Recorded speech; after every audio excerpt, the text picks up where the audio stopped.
Guyana is one of the fastest growing nations in the world. The recent offshore discovery of around 9 billion barrels of oil means the country's economy is projected to double in the next few years. In the country's capital, Georgetown, the Demerara River is the flowing heart of all the traffic into the city.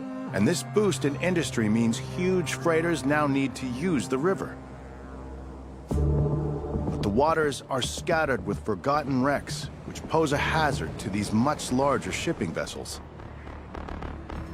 In 2012, the 55-meter cargo vessel Miss Eliza sank and is currently blocking the busy shipping lanes. So they called in salvage master Bob Schloten, the specialist from Kool in the Netherlands, to remove her. You can see there a small photo of the vessel. This type of shipwreck especially are a real danger for the safe navigation. As soon as the ship is hitting the wreck, it will burst open. It can sink. They need to get this wreck cleared to open up the waterway. The Demerara River poses some unique challenges. The water here on the Demerara River is very muddy, and we can see the shipwreck is deep inside the clay because the vessel is already a long time. She's laying on her side, and yeah, slowly she's going down in the clay because it's really heavy clay. Sunk an incredible 6 meters deep into the muddy riverbed, the dense clay is holding her like liquid cement. So to get her out will require a unique approach. To penetrate the thick mud, the crane operator drops a huge 17-ton steel chisel down onto the sunken vessel. After smashing it into manageable pieces, he is able to dig down with a huge grapple and haul the wreckage up piece by piece. But the mud isn't the only issue to contend with. The Demerara River has a very narrow estuary, which causes incredibly fast currents. The 200-ton crane barge has no way of navigating the river. So to get them on target and help them stay there, they rely on Captain Eddie Corsi in his support tug. Our biggest challenge is the very strong current. We are now climbing to the full moon, to the spring tide, and it can be up to 4 knots here on the river. That's quite strong. That's a challenge for us. That means that the strong current is pushing the barge, of course. There is a lot of weight on the anchors, and for us, maneuvering with the strong current makes it more difficult. I'll show you the position of the vessel at the moment on the electronic chart. As you see, we are here, the red vessel, and you can see the wreck we are working on at the moment, Miss Eliza. The barge is on 1, 2, 3, 4 anchors. To maneuver the 200-ton crane barge in the fast currents, she is attached to 4 anchor points. By tightening or slacking each of these lines, the barge is able to move in all directions, whilst remaining steady against the current. So far, they have brought up a mountain of smaller pieces. You see, this is the result of hammering with a big chisel. That's how we cut the barge of the vessel in small pieces. And it makes it easier for us to take it out from the seabed. Well, here you see the big stockpile of scrap. The scrap is going to an iron mill where they're going to reuse it. Basically from here we transport it first to Paramaribo, Suriname, to our yard, and from there it's sold to some scrap dealers, and then they recycle it. In order to make room for huge chunks of the boat on board this barge, the crew on the deck has to work together to organize this enormous pile of scrap. Overseeing this massive operation is crane trainee Kevin Turto de Chroma from neighboring Suriname. I work on the small excavator, and that's what I do. Working with excavator, with machines. That's what I like, what I love. While Kevin works in the excavator to stack the shredded ship, he relies on the ground crew of cutters to break them down into manageable pieces. Some of the pieces are big. If they are too big, I can't pile it up.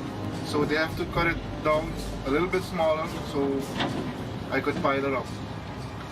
On the deck, cutter Guido Marshall uses high-powered welding torches to cut the pieces into small enough chunks for Kevin to stack. We remove the big pieces from the river, and then I'm putting it in scrap size so that it can fit on the barge. Today, they are hoping to bring a huge portion of the midsection on board. But locating the section of the boat they want to remove is no easy task, as the heavily silted water makes cameras impossible, meaning the crane operator must work by touch alone. The only thing we have is that photo. Based on that, the crane driver, he has more or less a picture in his mind how the vessel is situated on the bottom.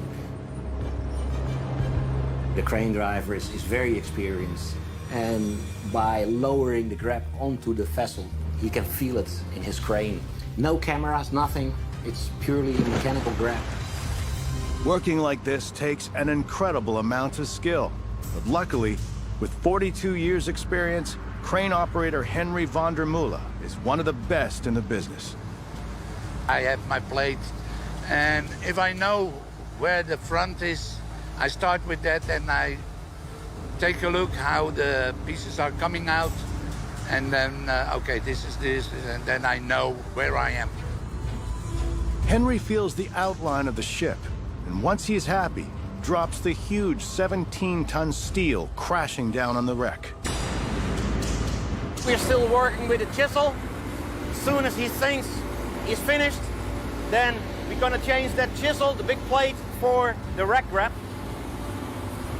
The current is especially strong, and it's making it impossible to accurately cut.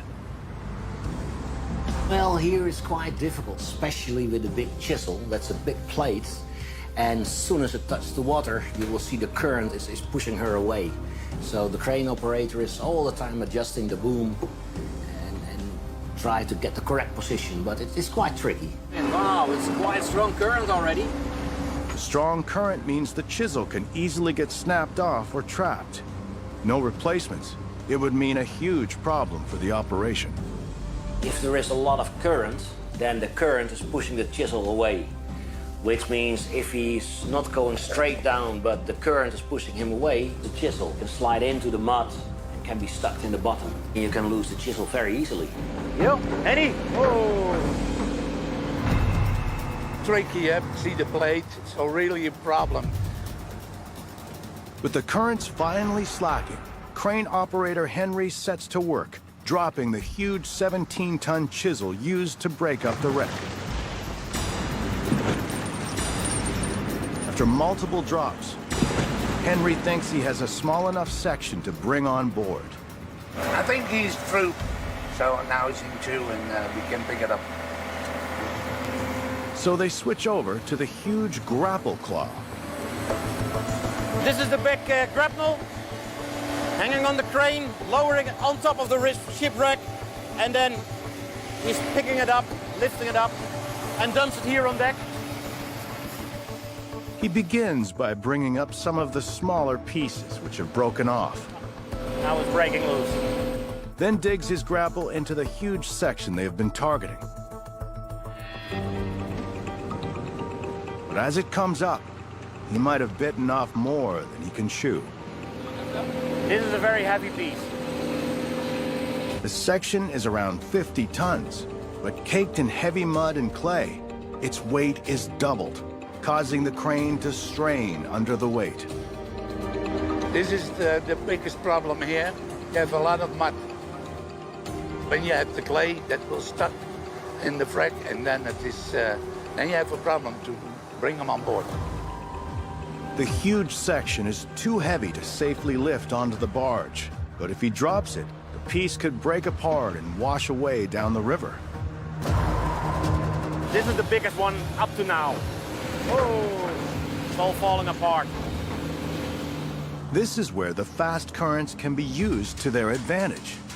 Henry decides to give it a bath, carefully dipping the huge chunk of ship into the fast-flowing river to help remove the heavy mud.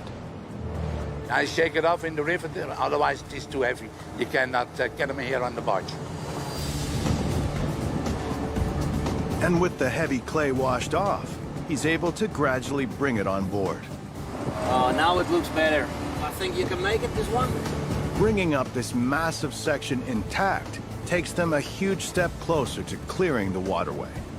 It was around 50 tons, so it was a nice piece. Most of the time I want to have this. And then I can go home. In Guyana, on the Demerara River, salvage master Bob Schloot and his crew from the Netherlands have been working for a week clearing a sunken vessel that is blocking this important shipping lane. The wreck is nearly cleared, but recent storms are making the operation much more difficult and dangerous. Our biggest challenge here is the weather. Rain, heavy rain, it makes it dangerous. The last couple of weeks, every day we have some rain, and with the mud on the deck, it's slippery, so you must be careful. And yeah, but we continue working. With everything now covered in a thick layer of mud, Kevin and the team of cutters have to work fast to keep the deck clear in these dangerous conditions. Okay guys, right now I'm going to do some cleaning up with all the small scrap. Piling it up, the small pieces, and clean up the deck. It's a rainy weather. It's pretty slippery, muddy, so we got a lot of cleaning up to do. You can put something and it can fall on you, or you can slip maybe how the mud is on the deck. You can slip from that and get an accident. Finally, they bring up the final load from the crane. Okay, it might be the last pieces we can find here on the bottom. Normally when we start removing a shipwreck like this, we work from one end to the other end. The last pieces which came up were the anchor winch with the anchor from the bow section. We got now in total 4 anchors on deck. We found 2 bigger anchors and bigger chain that are apparently from the vessels who were here before, who tried to remove the shipwreck, but they failed.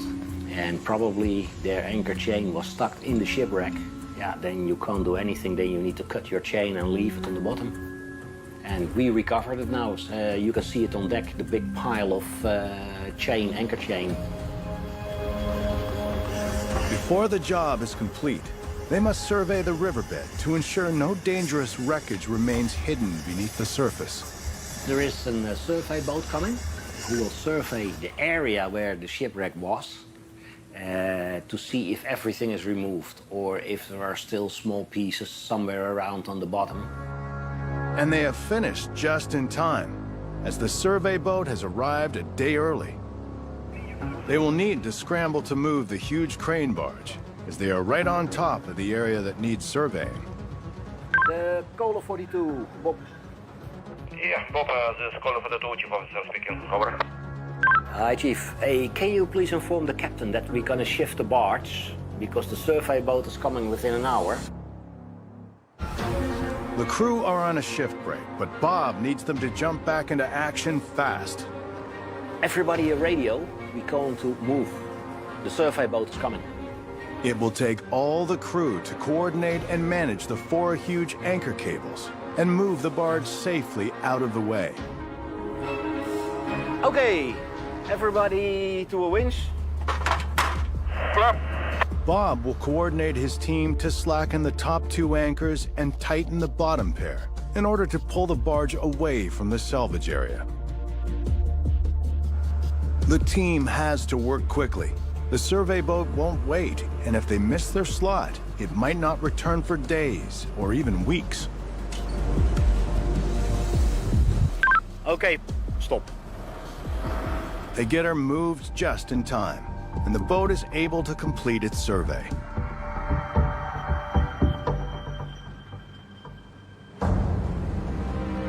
The results are in. They did a detailed survey of the area where the wreck was, and we got the positive result. The shipwreck was gone, site is clear, so we were happy. Despite working blindly, Bob and the crew have completely removed the 55-meter trawler from the riverbed meaning one less hazard in the busy waterway. When you work so many days, long hours here on the job to remove the shipwreck, and finally everything is gone, it gives you a great feeling, good satisfaction, job well done. Great achievement for all of us that we succeeded.